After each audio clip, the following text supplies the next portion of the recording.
Welcome to the fourth lecture. We have so far seen a number of factors, features of bi and multilingualism, of a bi and multilingual, monolingualism, and so on. In this session, let us see if we can define a bilingual or a multilingual, and can we identify the Indian bilingual. Let us see, let's start. Now, you have understood that bilingualism or bilingual research about bilingualism and multilingual have all been happening for years together, as we said. And there are many researchers who have come out with their own definition of a bilingual, of bilingualism, and so on and so forth. We can't go into all of them, but I shall introduce you to a few of them now, so that you understand what is the complexity behind defining a bilingual. Now, for example, somebody called Bloomfield way back in 1932, 1932, in 10 years time it will be 100 years, 90 years ago, said a bilingual is one who has a native like command over two languages. A bilingual is one, you can see it on the chart there, is one who has a native like command over two languages, 1932. That means he is almost like a native speaker of two languages. You understand the native speaker? If you are a speaker of your mother tongue, you are the native speaker. If you speak a certain language very comfortably, that's your language. So, Bloomfield said that a bilingual is someone who is two native speakers rolled into one kind of thing, okay, who has equal command over two languages. Somebody called Hagen, an American researcher, in 1953 said this. He said, bilingualism, that quality, is the ability to produce complete, meaningful utterances in the other language. Okay? You are supposed to be a bilingual and you are supposed to have bilingualism in you if you can produce completely meaningful utterances in the other language. So, I watch you and I can then declare you are a bilingual or you have bilingualism if you can produce complete meaningful utterances in the other language. This was Hagen in 1953. Again, Hagen in 1972 said, who is the ideal bilingual? Can we define an ideal bilingual? Who can be called an ideal bilingual?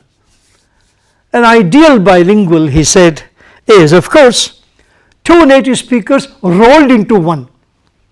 Not produce utterances in the other language equally fluently. No, he is kind of a paratha kind of concept. He is somebody who has two languages rolled into one, and simultaneously his cognition can function in two languages. That's one of his definitions, no problem. You just have to accept it. That's what he felt. Whereas much later, in the 1990s, we come to somebody called Professor Annamalai, an Indian, and I worked with Annamalai's idea, and I have used Professor Annamalai's idea in my own research in 1991. And I said, who is an Indian bilingual? Who can we call an Indian bilingual? Oh, there are bilinguals, monolinguals, multilinguals of whatever kind and description you can find in India. Very difficult. Two languages rolled into one, two native speakers, this, that, all kinds of definitions. Very complex, because in India you really know that there are many of these people who have never gone to a school but can speak 2, 3, 4 languages most fluently. I used to have these auto rickshaw drivers just standing outside our institute in Hyderabad, Central Institute of English and Foreign Languages. So we had the foreigners, and the auto rickshaw drivers knew several foreign languages, Spanish, French, German, all kinds of things, and they could speak. They didn't go to school to learn those things at all. We were teaching them in the university. But there are similarly many other people, many drivers, taxi drivers in the country who know many languages, 2, 3, 4 languages.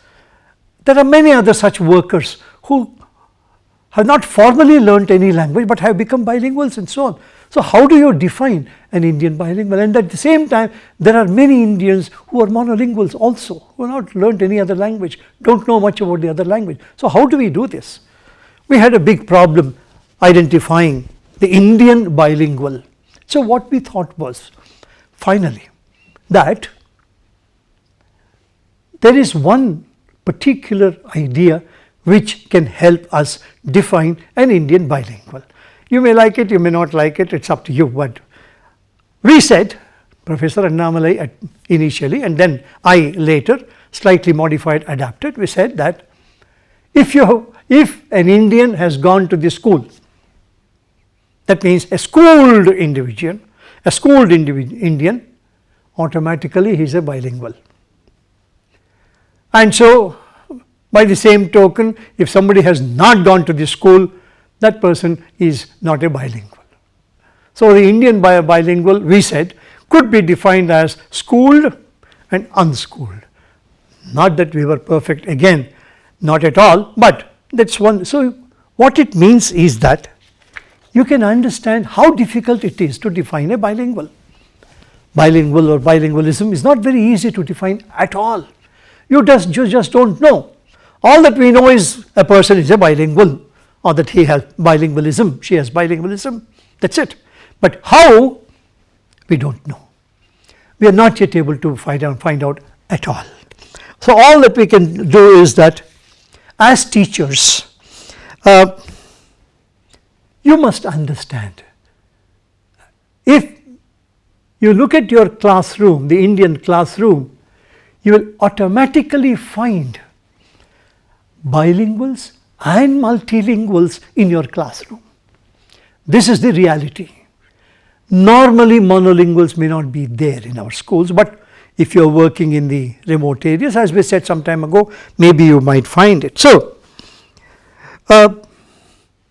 it's very common to find in our country, teachers understand this, it's very common to find born bilinguals, and it's equally common to find those who have become bilinguals. So both these categories are very common in our country. Therefore, in India, we can find bilinguals and multilinguals everywhere, all over the country, and they don't come under a single description.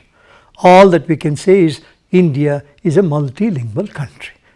It's not just a bilingual country, it's a multilingual country, and bilingualism and multilingualism are available in our country in plenty. Now this is very important for us to understand, such as, for example, we can almost say that in our country, parents don't have to struggle at all to make the children bilingual or multilingual. They don't have to. Children automatically become bilingual, multilingual because of their interaction with others in the society, and therefore being a multilingual is normal phenomenon in our country.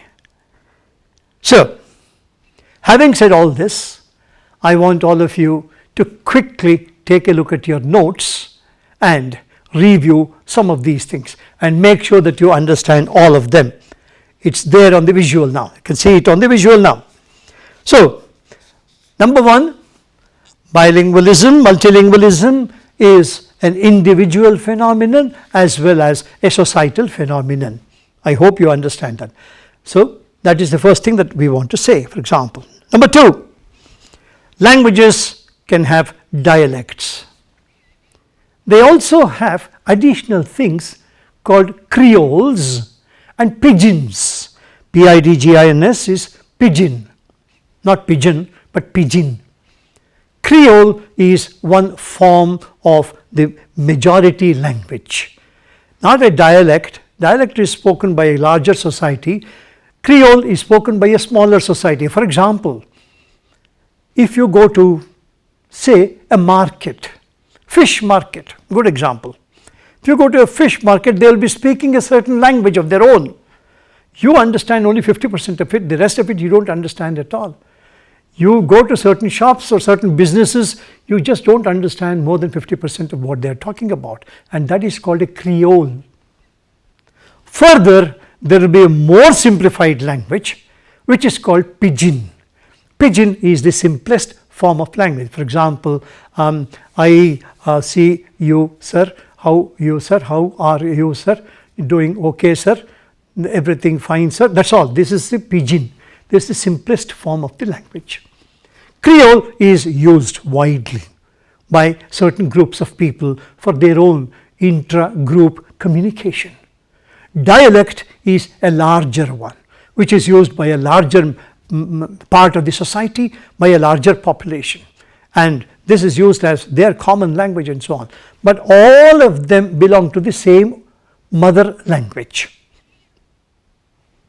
Language, dialect, creole, pidgin. Next, there can be majority language and minority languages. Maybe more than one majority language, but majority languages and minority languages. You understand this? Similarly, there can be dominant language.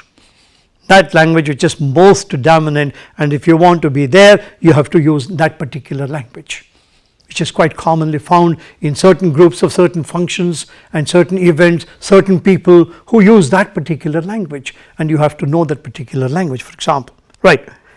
Similarly, we have said that there can be national languages, there can be state languages, there can be official languages, and there can be what we call vernacular.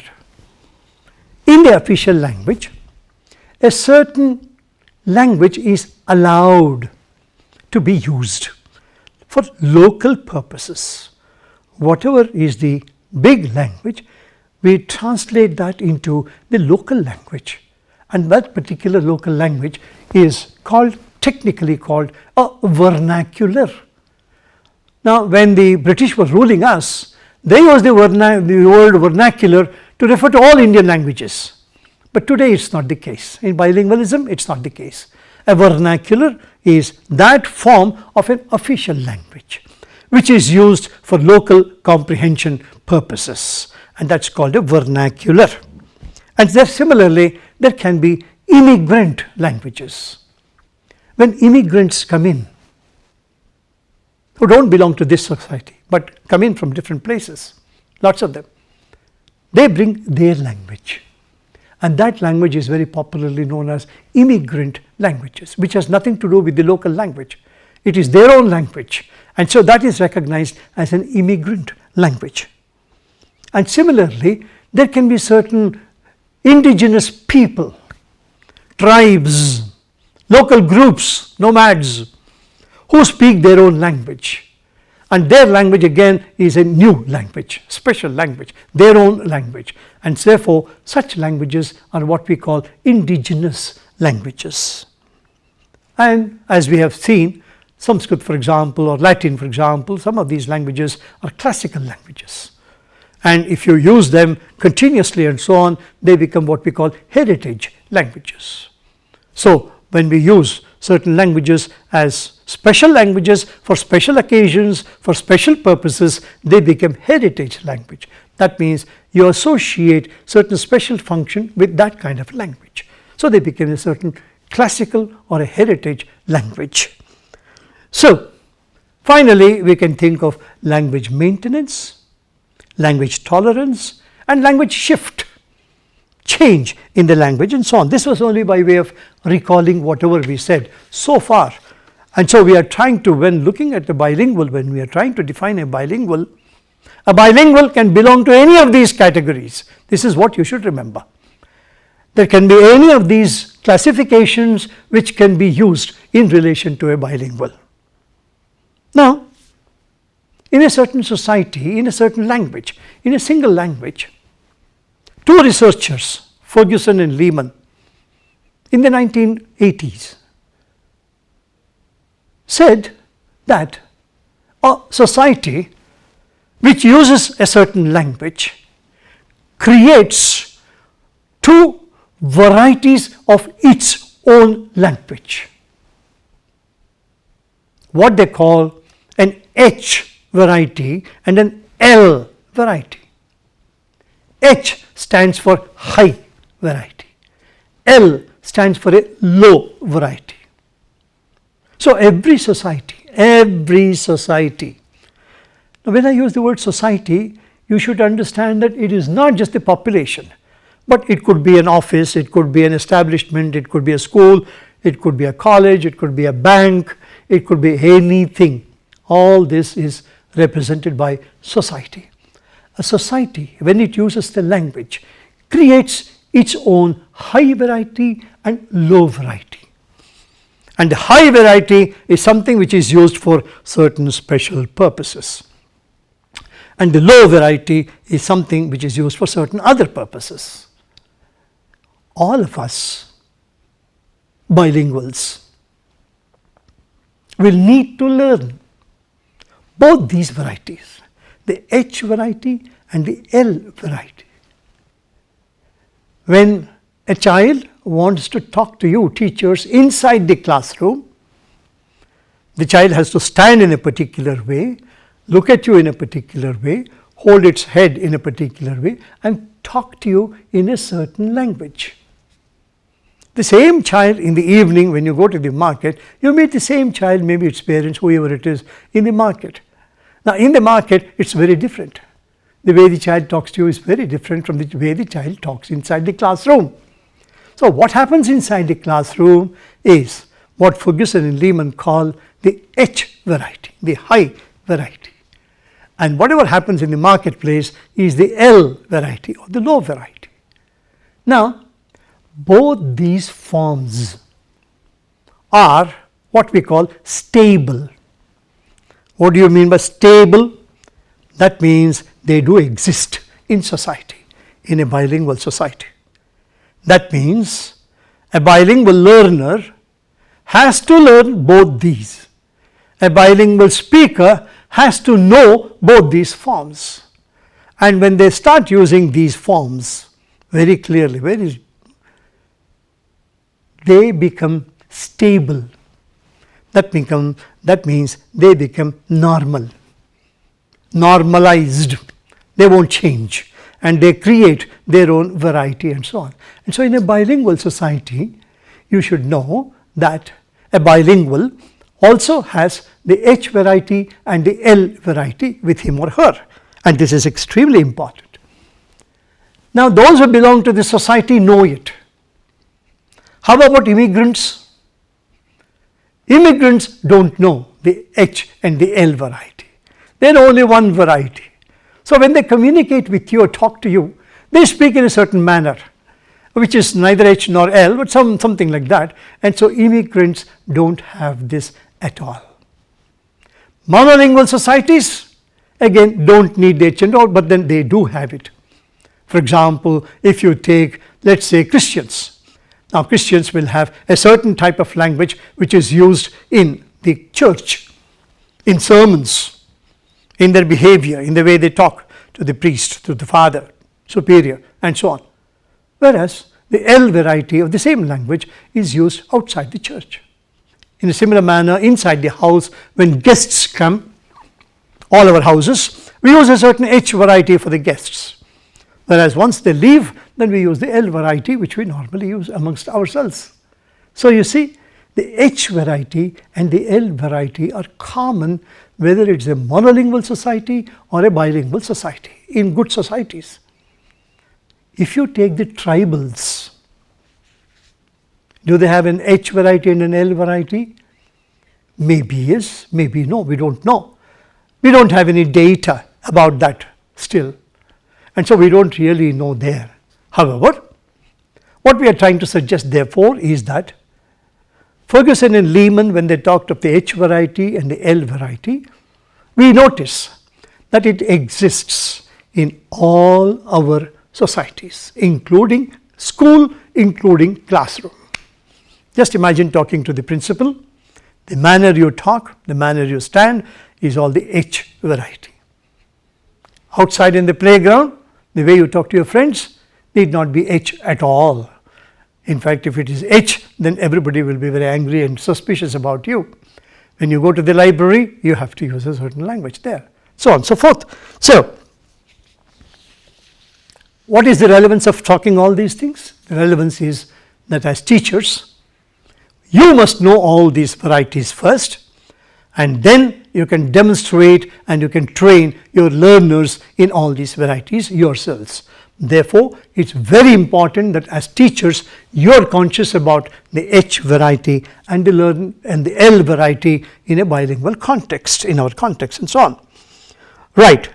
Now, moving one step further, coming to one of the last steps, there may be some bilinguals, and so we can classify bilinguals in various ways. For example, look at the chart in front of you. There may be some bilinguals who may or may not have command over all the language skills, L, S, R skills. Don't want W at the moment. Listening, speaking and reading skills, for example. They may not have it. They may have command over certain things. Some people may be very good in listening and speaking.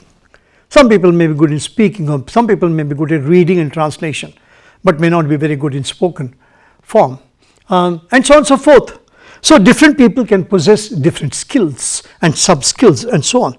So, we talk of what we call receptive bilinguals, those who can receive information with receptive skills, and productive bilinguals.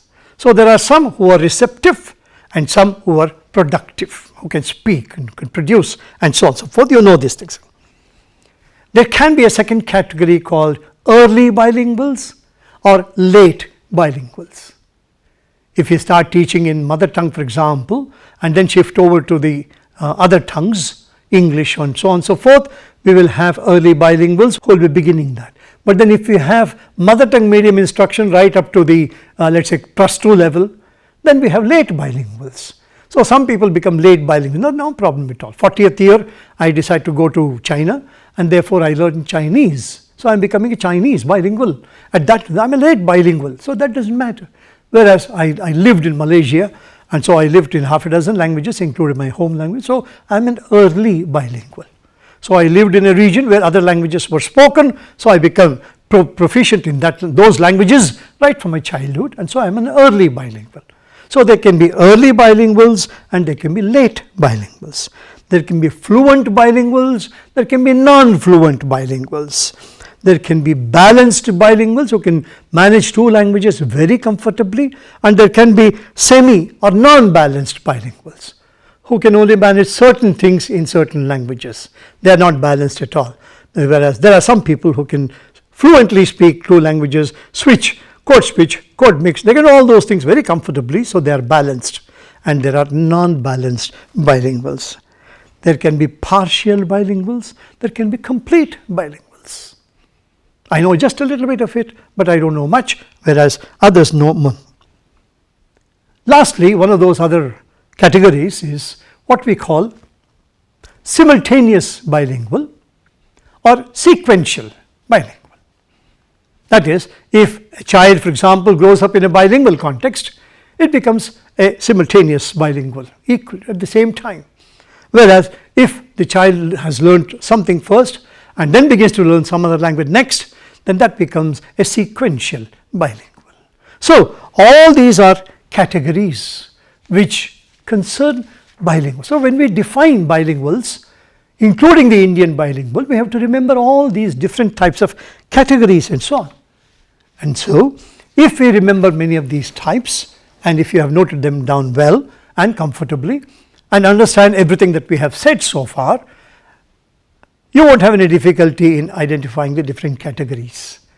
But what you should remember is that bilingualism, multilingualism as a discipline, as a science, has all these concepts. So many of them, we have discussed about 30, 40 of them. And all these categories, all these concepts, all these ideas are extremely critical or extremely crucial in bilingualism research. Even in our everyday life, ladies and gentlemen, teachers, all these categories become extremely crucial for us to understand our own classes better. We are learning all these things simply to make our knowledge, our information, and our own practices much better.